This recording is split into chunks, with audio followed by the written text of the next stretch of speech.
असतो मा सद्गमय तमसो मा ज्योतिर्गमय मृत्योर्मा अमृतंगमय। ఓం శాంతి శాంతి శాంతి. అందరికీ స్వాగతం. స్పిరిచువాలిటీ అంటే ఏమిటి? ఆధ్యాత్మికత అంటే ఏమిటి? చాలా మటుకు నాకు అప్పుడప్పుడు కొంతమంది ఫోన్ చేసి వాళ్ళని వాళ్ళు పరిచయం చేసుకునే సమయంలో నేను చాలా స్పిరిచువల్ మేడం అని అంటారు. వాళ్ళకి ఆ స్పిరిచువల్ అనే దాని అర్థం తెలుసో తెలియకో అలా చెప్తున్నారో నాకు తెలీదు. సో స్పిరిచువాలిటీ అంటే ఏంటి? స్పిరిచువాలిటీ అంటే చాలామంది ఏమనుకుంటారంటే భక్తి ఉంటే స్పిరిచువల్, గుళ్ళకి వెళితే స్పిరిచువల్, పూజలు చేస్తే స్పిరిచువల్, లేదా పారాయణాలు చేస్తే, జపాలు చేస్తే, ధ్యానాలు చేస్తే స్పిరిచువల్ అనుకుంటారు. ఇంకా కొంతమంది ఏమనుకుంటారంటే మంచి కుంకుమ విభూతి పెట్టుకొని రుద్రాక్షలు వేసుకుంటే స్పిరిచువల్, జటలు పెట్టుకుంటే స్పిరిచువల్, ఎర్రగుడ్డలు కాషాయ గుడ్డలు లేక తెల్లగుడ్డలు వేసుకుంటే స్పిరిచువల్. ఇలాగా ఎన్నెన్నో అపోహలు ఉన్నాయి. భగవంతుడిని నమ్మితే స్పిరిచువల్, నమ్మకపోతే స్పిరిచువల్ కాదు. ఇవన్నీ కూడా స్పిరిచువాలిటీకి ఏమాత్రం సంబంధించినవి కావు. మరి స్పిరిచువాలిటీ అంటే ఏమిటి? స్పిరిచువల్గా ఉండటం అంటే ఏమిటి? స్పిరిచువల్ ప్రిన్సిపల్స్కి అనుగుణంగా ఉండటం అంటే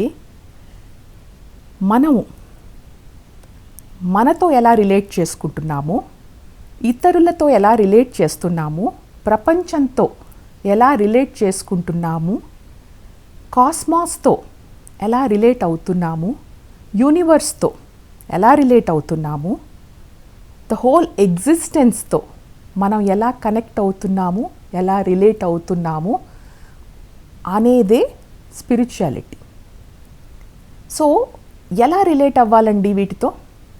ఆ స్పిరిచువల్ ప్రిన్సిపల్స్ ఏంటి అని మీకు ఒక ప్రశ్న రావచ్చు. స్పిరిచువల్ ప్రిన్సిపల్ ఒక కోర్ ప్రిన్సిపల్ ఏమిటంటే మనమంతా ఒకటి, మనమంతా వేరువేరు కాదు, మనుషులం వేరువేరు కాదు, సృష్టి మనము వేరువేరు కాదు, ఎగ్జిస్టెన్స్ అంతా ఒకటే, అంతా ఎనర్జీతో ఎంటాంగిల్ అయి కనెక్ట్ అయి ఉన్నవాళ్ళము అనే యొక్క సత్యం తెలుసుకొని మనం మనతో చుట్టూ ప్రపంచంతో ఎలా రిలేట్ చేస్తామో అది స్పిరిచువల్గా ఉండటం అంటే.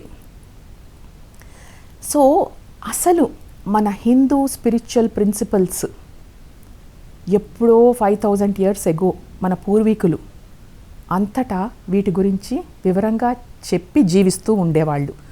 ఈవెన్ వేరే చోట్ల కూడా బుద్ధహుడ్ అన్నా, క్రైస్ట్ కాన్షియస్నెస్ అన్నా, సెల్ఫ్ అన్నా, ఆత్మనన్నా ఇవన్నీ ఒకటే. వేరువేరు పదాలు, వేరువేరు సంస్కృతులలో, వేరువేరు దేశాలలో, వారి వారి ఉద్దేశాలతో, కానీ సత్యం ఒకటే. తర్వాత ఏమైందంటే రిలీజన్ వచ్చింది. ఈ రిలీజన్ వచ్చి ఈ స్పిరిచువల్ సూత్రాలని, ఈ స్పిరిచువల్ ప్రిన్సిపల్స్ని దాన్ని రూల్స్తో, డాగ్మాస్తో, ఫెయిత్తో, కొన్ని నమ్మకాలతో కప్పేసింది.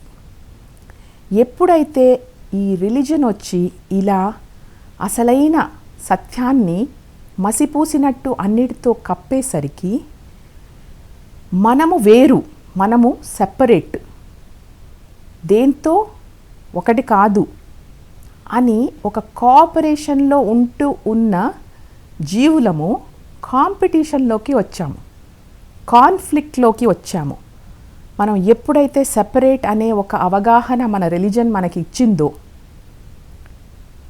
అప్పటి నుంచి కాన్ఫ్లిక్ట్స్, మన లోపల యుద్ధాలు, మనుషులతో సంఘర్షణలు, దేశాలు ఒక దేశంతో ఒకటి యుద్ధాలు, నేను గొప్ప అంటే నేను గొప్ప, నా ఊరు గొప్ప అంటే నా ఊరు గొప్ప, నా పేరు గొప్ప, నా పదవి గొప్ప, ఇలాగా ప్రతి దాంట్లో కాంపిటీషన్ వచ్చి, కాన్ఫ్లిక్ట్స్ వచ్చి, ఘర్షణలు వచ్చి సుఖశాంతులకి దూరం అయిపోయాము. మన స్పిరిచువల్ ప్రిన్సిపల్ మనమంతా ఒకటి అనేది ఎక్కడో ఇరుక్కుపోయింది వీటన్నిటి మధ్యలో.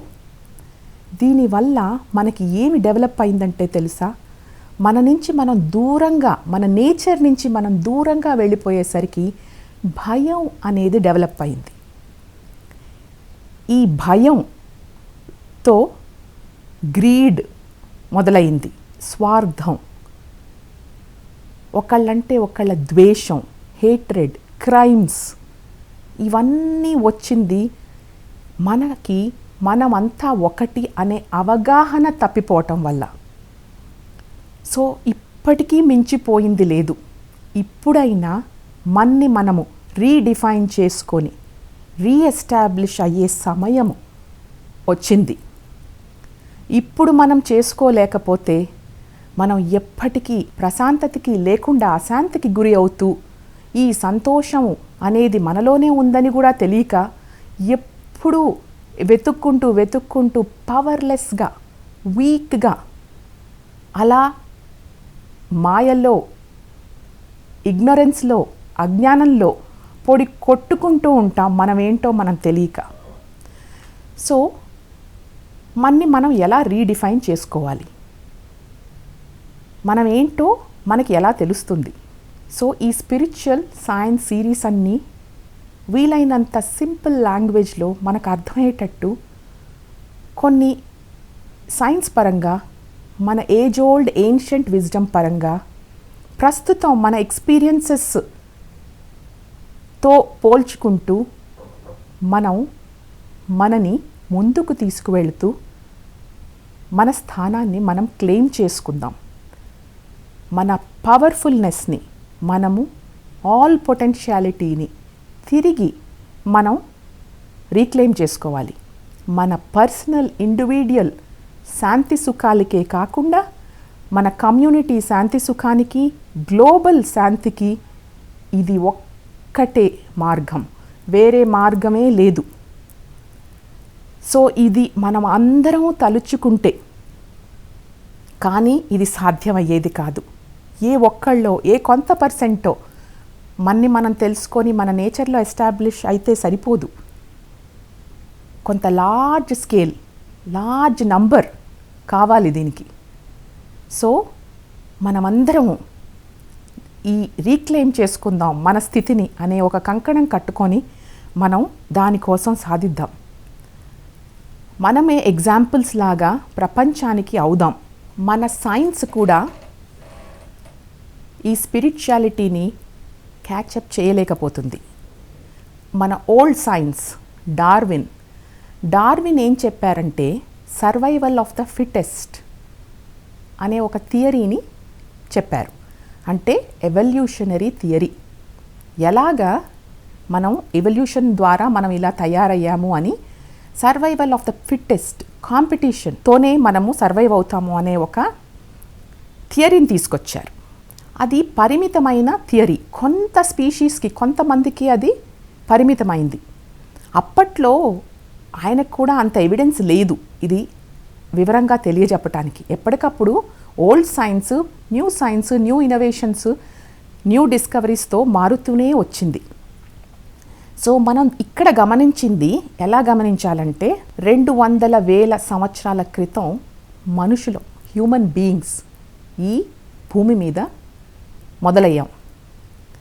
దానికి ముందు మన యాన్సిస్టర్స్ యూజువల్లీ ఎవల్యూషన్ ద్వారా ఏం చెప్పారంటే మనం నియాండ్రథాల్స్ నుంచి మనము ఇవాల్వ్ అయ్యాము అని. ఓకే, నియాండ్రథాల్స్ డిఎన్ఏ మనం షేర్ చేసుకుంటున్నాము, ఇంటర్ బ్రీడ్ అయి ఉండొచ్చు కాబట్టి. కానీ 200,000 సంవత్సరాల క్రితం మన బ్రెయిన్ కెపాసిటీ ఎలా ఉందో, మన డిఎన్ఏ ఎలా ఉందో, మన బోన్ స్ట్రక్చర్ ఎలా ఉందో, అప్పటి నుంచి ఇప్పటి వరకు మనం అదే విధంగా ఉన్నాం. ఇప్పుడు కావాల్సిన బ్రెయిన్ కెపాసిటీ, అడాప్టివిటీ అప్పుడే మనకు వచ్చింది. మనం ఏమి ఎవల్యూషన్ ద్వారా మారుతూ రాలేదు అనే దానికి ఇది ఒక గొప్ప అబ్జర్వేషన్. మన 7వ క్రోమోజోమ్ వల్ల ఈ కాంప్లెక్స్ స్పీచ్ వచ్చింది. 2వ క్రోమోజోమ్, మనలో ఉన్న 2వ క్రోమోజోమ్లో మన ఏప్ నుంచి ఉన్న 2వ క్రోమోజోమ్కి మనకి చూస్తే ఆ 2వ క్రోమోజోమ్ యొక్క ఫ్యూజను, మ్యూటేషన్ వల్ల ఇంత ఇంటెలిజెంట్ డిజైన్ తయారైంది. మన బ్రెయిన్లో నియోకార్టెక్స్, అన్నిటికంటే పెద్ద భాగమైన పోర్షన్ అయిన బ్రెయిన్లో నియోకార్టెక్స్, అది ఎంతో ఇంటెలిజెంట్ డిజైన్. సో ఇది ఇవల్యూషన్ ద్వారా మనం రాలేదు, ఒక ఇంటెలిజెన్స్ డిజైన్ ద్వారా, ఒక సుప్రీం ఇంటెలిజెన్స్ క్రియేషన్ ద్వారా మనం వచ్చాము అనేది ఒక థియరీ మొదలైంది. అక్కడే ఎవల్యూషనిస్ట్కి, క్రియేషనిస్ట్కి కొంచెం ఘర్షణ ఉండేది. సైన్స్కి ఏ ఎవిడెన్స్ లేక దాన్ని ఏమీ తేల్చలేకపోయింది. సో ఇంకా మన వాళ్ళు ఆ ఓల్డ్ సైన్స్నే పట్టుకొని, ఆ థియరీ ఆఫ్ ఎవల్యూషన్ని, డార్వినిజంనే పట్టుకొని వేలాడటం సమంజసం కాదు. సో ఇవన్నీ మీరు గమనించండి. మీరందరూ కూడా రీసెర్చ్ చేయొచ్చు. మీ అనుభవంలోకి మీకు ఏమేమి ఉన్నాయో చూసుకోవచ్చు. సో సైన్స్ పరంగా కూడా, రిలీజన్ పరంగా కూడా మనమంతా ఒకటి, వీఆర్ ఎంటాంగిల్డ్ ఇన్ ఎనర్జీ అనేది ఎక్కడో దూరం చేసేసి మనం సెపరేట్గా ఇండివిడ్యువల్ బీయింగ్స్ అని పవర్లెస్గా జీవించటం మొదలుపెట్టాము. సో మనమందరం కూడా ఎంత ఇంటర్ కనెక్టెడ్ అంటే, మన బ్రెత్, మన హార్ట్, మన మైండ్ ఎలా కనెక్టెడ్ అయి ఉంది నేను కొంత చెప్తాను. 13.8 బిలియన్ ఇయర్స్ ఎగో అసలు యూనివర్స్ మొదలైంది. యూనివర్స్ ఎలా మొదలైంది మనం పోయిన ఎపిసోడ్లో తెలుసుకున్నాము. ఒక చిన్న పాయింట్ నుంచి అది ఎక్స్పాండ్ అయ్యి, ఎనర్జీ ఎక్స్ప్లోడ్ అయ్యి, దాన్నే బిగ్ బ్యాంగ్ థియరీ అంటారు. మ్యాటర్ ఎక్స్పాండ్ అవుతూ స్పేస్ని క్రియేట్ చేస్తూ అంతా ఫామ్ అయింది. అండ్ అందుకనే ఒకదాని నుంచి వచ్చింది కాబట్టి అంతా మనం ఎంటాంగిల్మెంట్లో, కమ్యూనికేషన్లో, కనెక్టెడ్నెస్లో ఉన్నాము అని పోయిన ఎపిసోడ్లో మనం తెలుసుకున్నాము. So 13.8 billion years ago universe form అయింది. లైఫ్ ఎప్పుడు ఫామ్ అయింది? 4.5 billion years ago life form వచ్చింది. అప్పటి వరకు ఊరికే గ్యాసెస్, థండర్స్, స్టార్మ్స్, లైట్నింగ్ అలా ఉండేది. So 4.5 years ago bacteria, single cellular life వచ్చింది. మళ్ళా 1 బిలియన్ ఇయర్స్ ఎగో వరకు ఇంకొంత ఎవాల్వ్ అయ్యి 3.5 బిలియన్ ఇయర్స్ క్రితం సైనోబ్యాక్టీరియా పుట్టింది. సైనోబ్యాక్టీరియా అంటే ఇది నీళ్ళల్లో ఉంటుంది, ఈవెన్ డెజర్ట్లలో ఉంటుంది, రాక్స్ కింద ఉంటుంది. ఇది ఫోటోసింథసిస్, సన్లైట్ తీసుకొని ఆక్సిజన్ని వదలటం మొదలుపెట్టింది. ఈ సైనోబ్యాక్టీరియా, దీన్ని ఒక అట్మాస్ఫియర్ యొక్క ఆర్కిటెక్ట్ అనొచ్చు మనం. ఆ సైనోబ్యాక్టీరియా లేకపోతే ఇప్పుడు మనకి ఆక్సిజన్ ఉండేది కాదు. ఆ ఆక్సిజన్ అది కొంచెం ప్రొడ్యూస్ చేస్తూ అట్మాస్ఫియర్నంతా కంప్లీట్గా సోక్ చేయటానికి కొంత బిలియన్ ఇయర్స్ అయింది. అంతకుముందు 98% కార్బన్ డైఆక్సైడ్ ఉండేది మన అట్మాస్ఫియర్లో. ఇప్పుడు మనకి 21% ఆక్సిజన్ ఉంది. మనం ఇక్కడ గాలి పీలుస్తూ ఈ అట్మాస్ఫియర్లో జీవించడానికి కావాల్సినంత ఆక్సిజన్. సో సైనోబ్యాక్టీరియా ఆక్సిజన్ వదలటం వల్ల మనకి ఈ అట్మాస్ఫియర్ తయారైంది. సో మనకి సైనోబ్యాక్టీరియాకి ఆ రిలేషన్షిప్ ఉంది చూడండి. దాంతో కూడా మనకి కనెక్టెడ్నెస్ ఉంది. తర్వాత చెట్లు రకరకాలు వచ్చాయనుకోండి.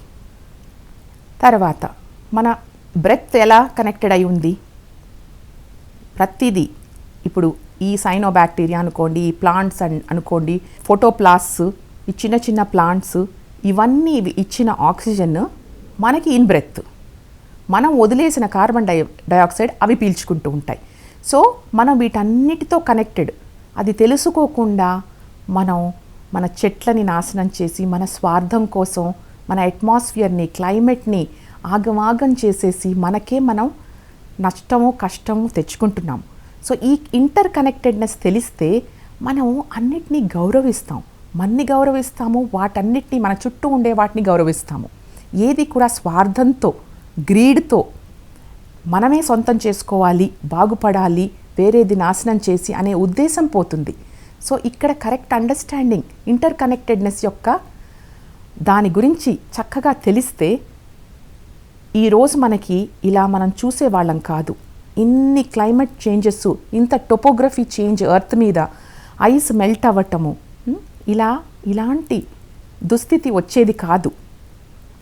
బట్ ఇప్పటికీ లేట్ అవ్వలేదు. ఇప్పటికైనా మనం మేలుకుంటే, మన రోల్ ఏంటో తెలుసుకుని మనం మెలగగలిగితే అన్యోన్యంగా ప్రకృతితో మనంత ఆనందంగా అందంగా జీవితం ఇంకెవరూ జీవించలేరు. సో నేను హార్ట్ కూడా కనెక్టెడ్ అని చెప్పాను కదండి. మనకి హీమోగ్లోబిన్ ఆక్సిజన్ని క్యారీ చేస్తూ మన హార్ట్ పంప్ చేస్తూ ఉంటుంది. అలా చేయటానికి ఐరన్ కావాలి. ఫస్ట్ ఆఫ్ ఆల్ మనకి మన భూమి మీద ఐరన్ ఉండేది కాదు. ఇది భూమిలో ఉండే ఐరన్ కాదు. ఇనీషియలీ ఈ గెలాక్టిక్ కొలిజన్స్తో పెద్ద పెద్ద గెలాక్సీస్ కొట్టుకోవటం వల్ల, సూపర్ నోవా స్టార్స్ ఒకదాన్నొకటి కొట్టుకోవటం వల్ల వచ్చింది ఐరన్. ఈ ఐరన్ రాబట్టి మనకి ఆ ఐరన్ అవైలబిలిటీ ఉంది. సో దానివల్ల ఇవాళ మన హార్ట్ చక్కగా మనకి ఆక్సిజన్ పంప్ చేస్తూ ఉంది హిమోగ్లోబిన్ ద్వారా. తర్వాత మన మైండ్స్ కూడా ఇంటర్ కనెక్టెడ్. ఎన్నో ఆవిష్కరణలు చేస్తున్నాం బయట. మనకి 200 సంవత్సరాల క్రితం పియానో కూడా ఉండేది కాదు. 1700 సంవత్సరంలో పియానోని కనిపెట్టారు. సో ఒక ఐడియాని, ఒక రూపం తీసుకురావాలి అంటే దానికి ఎంతో మెకానికల్ ఇంజనీరింగ్ కావాలి, సౌండ్ ఇంజనీరింగ్ కావాలి, సిస్టమ్స్ ఇన్ ప్లేస్లో ఉండాలి, టెక్నాలజీ ఉండాలి. ఎంతోమంది మైండ్స్లో నుంచి వచ్చిన ఐడియాస్ ఇవన్నీ. సో ఒక ఐడియా నుంచి ఇంకొక వృద్ధి చెందే ఐడియాతో ఇంకొకటి తయారవుతూ పోతూ ఉంటుంది. సో మన అందరి మైండ్స్ కూడా కనెక్టెడ్గా ఉంటాయి, కమ్యూనికేటివ్గా ఉంటాయి. సో ఇప్పుడు మనం అందరము ఒకటే అన్నాం. ఎలా ఒకటే అవుతాం? మీరు అందరికీ ఇది ఒక డౌట్ వస్తుంది. మనం అందరం వేరువేరుగా ఉన్నాం కదా, మన రూపాలు వేరు, మన ఫామ్స్ వేరు, ఇవన్నీ వేరు. కానీ లోపల దేంతో అయితే తయారయ్యాం ఎనర్జీ పరంగా ఒకటి. సో దీని గురించి మన న్యూటన్ 1680లో కొన్ని laws, energy laws of motion అని ఫార్మ్యులేట్ చేశారు. ఈ లాస్ అన్నీ మన పూర్వీకులకు, మన ఏన్షియంట్ విజ్డమ్కి ఆల్రెడీ తెలుసు. కానీ న్యూటన్ అనే సైంటిస్ట్ దాన్ని ఫార్ములాలాగా ఫార్ములైజ్ చేశారు. అవి ఏంటో మనం ఒక్కసారి గమనిద్దాం. దాన్ని బట్టి మనం ఎనర్జెటికలీ ఎలా కనెక్టెడో తెలుస్తుంది. So Newton's first law of motion, Newton's first law of energy ఏమిటంటే, the body in rest remains in rest, the body in motion remains in motion unless an external force comes onto it. అంటే ఏం చెప్తున్నారు ఈయన? దీన్ని మన జీవితంలో ఎట్లా అర్థం చేసుకోవాలి? మనం దాదాపు ఫిజిక్స్ పరీక్షలు రాయటానికే, మార్కులు తెచ్చుకోవటానికే నేర్చుకున్నాం. కానీ దీంట్లో లోతుగా వెళ్ళి ఎగ్జామిన్ చేసి ఇది ఏం చెప్తుంది, మన జీవితంలో దీన్ని ఎలా అన్వయించుకోవాలి అని ఎప్పుడు చూసిన వాళ్ళం తక్కువ. ఇది ఏం చెప్తుంది అంటే, ఇవి లాస్ ఆఫ్ ఎనర్జీ. సో మనలో ప్రతి ఒక్కళ్ళల్లో కొన్ని ప్యాటర్న్స్ ఉంటాయి, సంస్కారాలు ఉంటాయి. అంటే ఇన్ఫర్మేషన్ అన్నా ఎనర్జీ అన్నా ఒకటే. అవి ఎలా ఉన్నాయి? ఆ ప్యాటర్న్స్ అంటే ఏంటి? మన ఆలోచనలు, మన భావాల వల్ల కొంత స్టేట్ ఆఫ్ బీయింగ్ ఏర్పడుతుంది. వాటిని ప్యాటర్న్స్ అంటాం. అంటే మనలో ఒక ఎనర్జీ స్టేట్ ఒక రకంగా ఉంటుంది. మన ఆలోచన విధానం బట్టి, మన అవగాహన, మన ఫీలింగ్స్ని బట్టి ఒక్కొక్కళ్ళకి ఒక్కొక్క రకంగా ఉంటుంది ఎనర్జీ లోపల. మన ఎనర్జీ ప్యాటర్న్ మనకి సంతోషాన్ని ఇవ్వట్లేదు అనుకోండి, అప్పుడు మనము మన ఎనర్జీని మార్చుకోకుండా, ఈ ఎనర్జీని చేంజ్ చేయకుండా మనం ఏం చేస్తాము? బయట అవుట్ సైడ్ వరల్డ్లో చేంజెస్ తీసుకొస్తున్నాము. అంటే మనం సంతోషంగా లేమనుకోండి, ఇప్పుడు మనం ఏం చేస్తాము? మన జాబ్ని మార్చుకుంటున్నాము, మన భర్తని మార్చుకుంటాము, భార్యని మార్చుకుంటాము, మన ఇల్లుని మార్చుకుంటాము, మన సిటీని మార్చుకుంటాము, ఒక్కొక్కసారి మన దేశాన్నే మార్చుకుంటాము. సో ఎన్ని మార్చుకున్నా కూడా మన ప్యాటర్న్ ఆఫ్ ఎనర్జీ మారకపోతే మన జీవితం అలాగే అసంతృప్తిగా అసంతోషంగా ఉంటుంది. కాబట్టి మనం మార్పు ఎక్కడ తీసుకురావాలి అంటే change of thoughts and feelings లోపల తీసుకురావాలి. లోపల చేంజ్ అయినప్పుడు బయట ఆటోమేటిక్గా చేంజ్ అవుతుంది. సో ఈ లా ఇక్కడ మనం అర్థం చేసుకొని వాడుకోవాలి. Newton second law of motion ఏమిటంటే, మనం ఫస్ట్ లాలో ఎక్స్టర్నల్ ఫోర్స్తో మారుతుంది లేకపోతే ఎనర్జీ మారదు అని అన్న ఫోర్స్ గురించి చెప్తున్నారు ఈ second Lalo. Force applied on the object is equal to the mass times it's acceleration. అంటే దీని అర్థం ఏంటంటే, మనకి ఎంత పెద్ద సంస్కారం కానీ ప్యాటర్న్ కానీ రిజిడ్గా కానీ మొండి ఆలోచన విధానంగా ఉంటే అంత ఎక్కువ ఫోర్స్తో మనం దాన్ని మార్చుకోవాలి, మన ఆలోచన విధానాన్ని.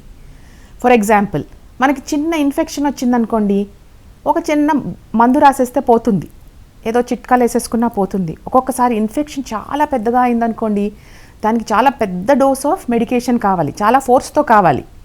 సో మనం ఫాస్ట్గా మార్చుకోవాలంటే మనం ఎక్కువగా ఫోర్స్ వాడాలి. అంటే ఫస్ట్ లాలో ఏం చెప్పింది, మనం ఎనర్జీ మార్చుకోకపోతే మన ప్యాటర్న్ మారదు. బయట పరిస్థితుల్ని ఎన్ని మార్పిడి చేర్పిడి చేసినా మనకి కావలసిన రిజల్ట్ రాదు. రెండో లాలో ఏం చెప్తుంది, మనం వాడవలసిన ఫోర్స్ మనకి ఉండే ఎనర్జీ, లో ఎనర్జీకి అయితే ఎక్కువ ఫోర్స్తో దాన్ని మార్చుకోవాలి, హయ్యర్ వైబ్రేషన్ ఎనర్జీకి తెచ్చుకోవాలి అని రెండో లా చెప్తుంది. ఇంకా Newton's third law of motion, ఇది ఏం చెప్తుందంటే, for every action there is equal and opposite reaction. అంటే ఒకవేళ మన ఎనర్జీని మార్చుకున్నాం అనుకోండి, మన ఎనర్జీ ఎలా మారుతుందండి, మన ఆలోచన భావాల ద్వారానే మారుతుంది. అప్పుడు బయట నుంచి కూడా మార్పు ఆటోమేటిక్గా కనిపిస్తుంది. ఎందుకంటే ఈ ఎనర్జీ యొక్క లానే అది. ఇది అయస్కాంతంలాగా మార్పుని బయట నుంచి తెస్తుంది. అంటే మనలో మార్పులు వస్తే మన ఉద్యోగం మార్చుకోక్కర్లా, ఆ ఉద్యోగంలోనే పరిస్థితులు మనకు అనుకూలంగా మారుతాయి. మన పార్ట్నర్ని మార్చుకోక్కర్లేదు, మన పార్ట్నర్లోనే అనుగుణంగా మనకి వీలుగా చేంజెస్ కనిపిస్తాయి. సో అన్నీ కూడా మీరు అబ్జర్వ్ చేయండి, మీ జీవితాన్ని అబ్జర్వ్ చేయండి, మీ రిలేషన్షిప్స్ని చూసుకోండి, మీ ఫ్రెండ్స్ని ఫ్యామిలీని చూసుకోండి, మీ లైఫ్ని అబ్జర్వ్ చేసుకోండి, మీకు తెలుస్తుంది. మీరు ఎప్పుడైతే మారతారో, మీ ఎనర్జీ లోపల ఎప్పుడైతే మారుతుందో చుట్టూ పరిస్థితులు కూడా మారక తప్పదు. ఇవి యూనివర్స్ లాస్ అండి. ఈ లాస్ని కానీ మనం మాస్టర్ చేసామంటే మన లైఫ్కే మనం మాస్టర్స్ అవుతాం. సో అన్నిటికీ కూడా ఒక లా ఉంటుంది. ఊరికే ఆలోచన మారిస్తే సరిపోదు, దానితో పాటు మన భావం మార్చాలి, మన బిలీఫ్స్ మార్చుకోవాలి, మన యొక్క సౌండ్స్ మార్చుకోవాలి, మన యొక్క లాంగ్వేజ్ మార్చుకోవాలి, మన వర్డ్స్ మార్చుకోవాలి. అప్పుడు కానీ పరిపూర్ణమైన మార్పు వృద్ధి రాదు. మన మనస్తత్వాలు మార్చుకోకుండా మనం ఎలాగంటే అలాగుండి చుట్టూ మనుషులు మారాలి, పరిస్థితులు మారాలి అంటే అస్సలు మారవు. సో ఈ లా తెలిస్తే, ఓహో బయట ఎన్ని మార్పులు మార్చినా, ఎన్ని స్ట్రాటజీస్ వేసినా, ఎన్ని మ్యానిపులేషన్స్ వేసినా, ఎంత ఆలోచనతో కావాలి అనుకున్నా అవ్వట్లేదేంటి, ఓ ఇదే సంగతి, చాలా మార్పులు తెచ్చుకోవాలన్నమాట లోపల. సో ఈ మార్పుల గురించి కొంచెం మాట్లాడదాం. మనలో ఎలా మార్పులు తెచ్చుకోవాలి. మనకి న్యూరల్ యాక్టివిటీ బ్రెయిన్కి ఉంది. సెన్సెస్ నుంచి ఇన్పుట్స్ బ్రెయిన్లోకి వెళతాయి, దానికి తగినట్టు రెస్పాన్సెస్, కెమికల్స్, బయాలజీ మారుతూ ఉంటుంది. దానివల్ల మన ఫీలింగ్ మారుతుంది. ఫీలింగ్ మళ్ళీ థాట్స్ని ఎఫెక్ట్ చేస్తుంది. ఇంతకుముందు ఎపిసోడ్లో మనం చాలా క్లియర్గా ఈ మైండ్ హార్ట్ రిలేషన్షిప్ గురించి తెలుసుకున్నాం. సో ఈ electrical activity and magnetic field తయారవుతుంది. సో మనం ఏంటంటే ఎలక్ట్రోమాగ్నెటిక్ ఫీల్డ్ని రేడియేట్ చేస్తూ ఉంటాం. ఈ హార్ట్లో 40,000 బ్రెయిన్ లైక్ సెల్స్ ఉన్నాయని తెలుసుకున్నాం కదండి. మన హార్ట్లోనే ఒక లిటిల్ బ్రెయిన్ ఉంది. సో ఈ హార్ట్ యొక్క ఎలక్ట్రికల్ యాక్టివిటీ బ్రెయిన్ యొక్క ఎలక్ట్రికల్ యాక్టివిటీ కంటే 100 రెట్లు ఎక్కువ పవర్ఫుల్. హార్ట్ యొక్క magnetic field 5,000 times more than brain.